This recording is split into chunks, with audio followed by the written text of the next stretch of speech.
Northeast Mississippi. Breaking, a man kills 6 in a shooting rampage and is charged with murder. Now, the mass shooting has unfortunately made national headlines. Heartbreak in Clay County tonight. 6 people murdered. This is one of the worst mass shootings in state history. Welcome to Grim World. I'm your host, Devin Roberts, and today we're reporting devastating, tragic news. On Friday night, an intense shooting rampage in different Clay County locations has taken the lives of 6 people, which included a 7-year-old girl.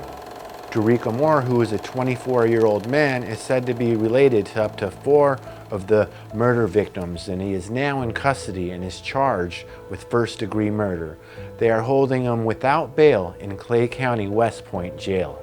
A mass killer may be ill, may not be ill, and if the person is ill, it doesn't necessarily limit him to one particular diagnosis. Eddie Scott, who's the Clay County Sheriff, stated at a news conference Saturday that local law enforcement arrested Moore, who was located at a safety checkpoint about half a mile from the second reported crime scene. The search required full attention of all local law enforcement officers and in addition help from the Mississippi Highway Patrol, Mississippi Bureau of Investigation, and finally the Mississippi Bureau of Narcotics. These charges have the possibility of being upgraded to multiple counts of capital murder. District Attorney Scott Cullum states, "I don't know what kind of motive there could be to shoot a 7-year-old child." Now, this deadly rampage began just before 7 p.m. at a home over on David Hill Road. Daricka Moore fatally shot his father, Glenn Moore, who was 67, as well as his uncle, Willie Gwynn, 55, his brother Quentin Moore, 33. Scott Cullum said that each man was shot directly in the head. That's just straight up ruthless. The district attorney goes on to say that Daricka stole his brother Quentin's F-150 truck and bounced to the second crime scene.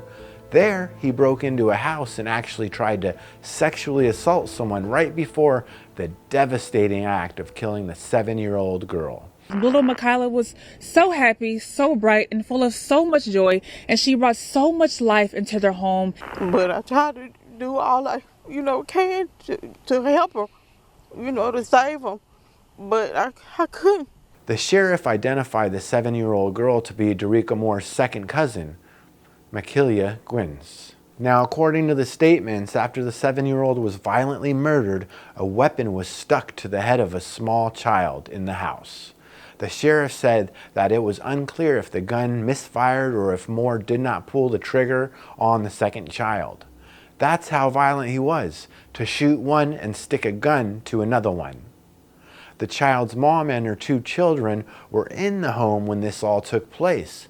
After the little girl was killed, Daricka went on to put the gun to the head of yet another child who is believed to be even younger. It just keeps escalating. After this bloody scene Daricka created, he then drove to a home over on Salem Griffith Road. At that point, investigators located an aluminum-colored truck parked which was hidden directly behind the house. The DA then recalls that that's where they discovered the bodies of Barry Bradley and Samuel Bradley. This is the second crime scene. Just like his other family members, they were also shot directly in the head.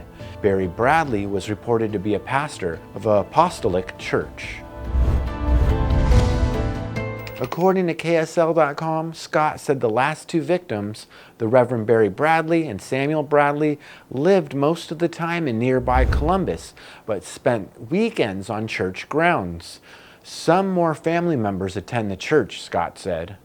Moore was caught at a roadblock at 11:24 p.m. near where the second shooting occurred, Scott said, 4.5 hours after the first call came in. Cullum said Moore had a rifle and a handgun. Scott said officers are investigating where Moore obtained the guns.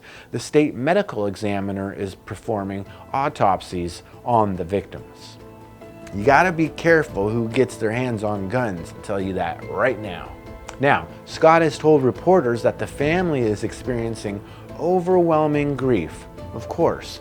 I mean, what do you expect when your whole family is taken out in the blink of an eye? Downtown West Point, it is cold, quiet, somber, and a very tough night for residents here. And I know that we're all just dying for a motive, but so far only speculation. I mean, could it be a drug reaction, neurological factors, and severe mental illness? Do we know if Daricka was the controlling type and had power issues? All soon to be discovered, I'm sure. Someone who's so invested in blaming others and alienating that at some point that individual says, it's never going to get better for me. And sometimes it's a big event. I mean, I think we could all agree that Daricka reached a breaking point when he popped off all his family members. But why them? Why the ones who choose to care about you? What was going through your mind, Daricka? Damn the reason. It don't even matter. His ass, you did this, you get this. We don't even care about the motive, man. It don't even matter at this point. It ain't gonna bring none of the people that's dead back, and he ain't gonna be able to use it to get off. Scott Collum goes on to state, for this family to lose this many family members in one setting is just hard to imagine. It really shook me. It's the worst I've ever seen. 6 people's lives were taken. Daricka Moore is scheduled for his first court appearance this Monday in Clay County. Investigators still have unanswered questions, and the state crime lab is currently running ballistic tests. Scott goes on to say, this guy has not been on our radar. We don't know what was going through his mind. To be real, gun violence is happening all across the country at an alarming rate. A situation like this, you've got a family member attacking their own family, Scott said. Whatever the reason is, we're hoping that we'll find out. What his state of mind was, what was going on with him, that's part of the investigation right now. The shootings unfolded in an area of the woods across the fields surrounding mostly modest homes about 125 miles northeast of Jackson. What the heck is going on in Mississippi? You see, this mass shooting comes less than 3 months after the explosion of gunfire at a Leland block party following a high school homecoming football game. Leland became the site of the deadliest mass shooting in the U.S.